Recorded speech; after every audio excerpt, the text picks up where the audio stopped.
আল্লাহ তাআলা বলছিল ইন্নাস সালাতা তানহা আনিল ফাহশাই ওয়াল মুনকার, নামাজ মানব জাতিকে, মুসলিমকে তার দৈনন্দিন গুনাহের কাজসমূহ থেকে বিরত রাখবে, চাই সেটা গোপনে গুনাহ হোক অথবা প্রকাশ্য গুনাহ হোক। তো এখন আমরা সবাই তো নামাজ পড়ি, নামাজ পড়ার পরে আমরা মসজিদ থেকে বাইর হইয়া একজন আরেকজনকে গালিগালাজ করি কি না? এমনও লোক আছে হে কথা কইব এক আর গাইল দিব 10 আর, আছে কি না?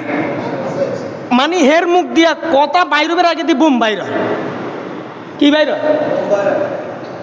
কথার বাইরের আগে দিয়ে গালি দিয়ে লাইব, আবার জিতরে গাইল দেয়, ইতে আবার ব্যাটকা। এমন নির্লজ্জ, মানে তার আত্মসম্মান বোধ বলতে কিছু নাই। তার মান নামে গাইল দিতেছে, তার বাপের ধরে গাইল দিতেছে, তার বোনের গাইল দিতেছে, ইতে ব্যাখ্যা। কি রে ভাই, ইতে তোমার গালি দিছে, কি দিছে? তোমার আদর করে নাই, জামাই আদর করে নাই যে তুমি ব্যাটকাইবে। মানে তোমার গায়রত বলতে কিছু নাই, তোমার আত্মসম্মান বোধ বলতে কিছু নাই। কথার আগে তোমার মুখ দিয়ে গালি বাইরে, এটা কি কোনো মুসলমানের খাসলত হতে পারে? এটা মুনাফিকের খাসলত। আল্লাহর রাসূল বলেন ওয়াইদা খাসামা ফাজার, মুসলমানের 3টা আলামতের মধ্য থেকে একটা আলামত হচ্ছে যে কথায় কথায় গালি দিবে। কি দিবে? এবার আপনি চিন্তা করেন, আপনি মুসলমান না মুনাফিক?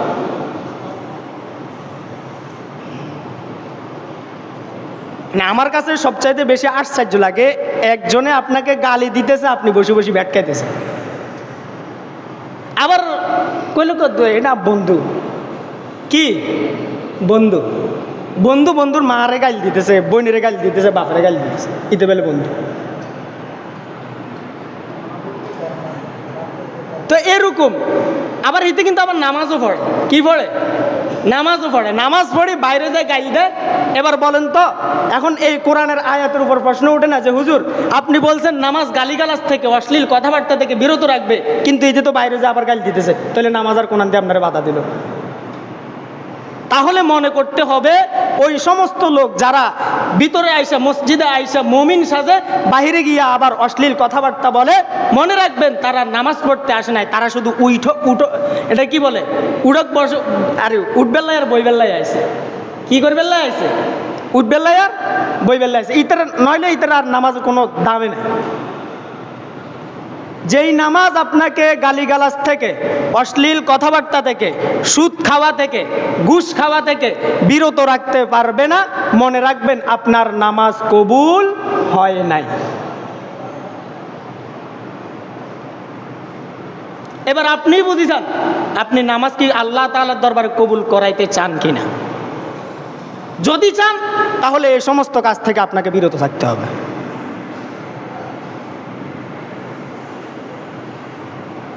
ইন্নাস সালাতা তানহা আনিল ফাহশাই ওয়াল মুনকার। নামাজ হতে হবে নামাজের মতো, নামাজ হতে হবে নামাজের মতো, নামাজ হতে হবে আল্লাযীনা হুম ফি সালাতিহিম খাশিউন। নামাজ হচ্ছে মুমিনের 1 নম্বর বৈশিষ্ট্য, মুমিনের 1 নম্বর বৈশিষ্ট্য।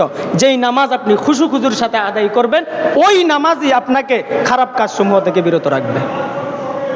আর যারা নামাজকে খুশু-খুজুর সাথে আদায় করবে, নামাজের হেফাজত করবে, ওয়াল্লাযীনা হুম আলা সালাওয়াতিহিম ইউহাফিজুন উলাইকা হুমুল ওয়ারিসুন।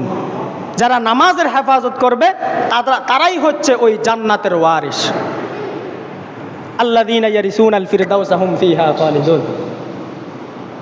যারা নামাজের হেফাজত করবে তারাই একমাত্র জান্নাতের ওয়ারিস, যে জান্নাতের মধ্যে হর হামেশাই মুমিনরা থাকবে। তাহলে আজ থেকে আমরা নিয়ত করব ইনশাআল্লাহ, যাতে করে আমরা নামাজ ঠিকঠাক মতো, ঠিক সময়ে, খুশু-খুজুর সহিত নামাজের হেফাজত করতে পারি, নামাজ কায়েম করতে পারি। নামাজ কায়েম করার পরে মসজিদের মধ্যে আমরা যেই মুমিন ছিলাম, মসজিদের বাহিরেও যাতে আমরা ওই মুমিনটাই থাকি, মুনাফিক যাতে আবার না হয়ে যায়। তাহলে এবার থেকে, আজকে থেকে আমি বলে দিতেছি, যখনই দেখবেন যে বাইরে কেউ গালিগালাজ করতেছে, মনে রাখবেন তার মধ্যে মুনাফিকের একটা আলামত আছে। কিসের আলামত আছে? মনে থাকবে তো সবার? যেই গালি দিবে মনে রাখবেন তার মধ্যে মুনাফিকের একটা আলামত আছে। নাকি আমার কথা আজকে থেকে মনে রাখবেন, যেই গালি দিবে মুনাফিক বলতে কোনো সমস্যা নাই। এত ডাক দে, সব সময় বলি গালিগালাজ করেন না, বদ অভ্যাস। আরে গালি এটা এমন একটা জিনিস যেটা অন্য ধর্মের মধ্যে এটাকে খারাপ জানে না। হিন্দু ধর্মের মধ্যে কি গালি দিলে খারাপ ভালো কয়? বৌদ্ধ ধর্মের মধ্যে ভালো কয়? ইহুদি খ্রিস্টানদেরকে গালি দিলে কি ভালো কয়? তাহলে এটা এমন একটা জিনিস যেটা প্রত্যেকটা ধর্মের মধ্যে খারাপ, সেটা আপনি মুসলমান হয়ে কিভাবে ব্যবহার করেন? আল্লাহ তাআলা আমাদের সবাইকে গালিগালাজ থেকে এবং বিরত থাকার তৌফিক দান করুক।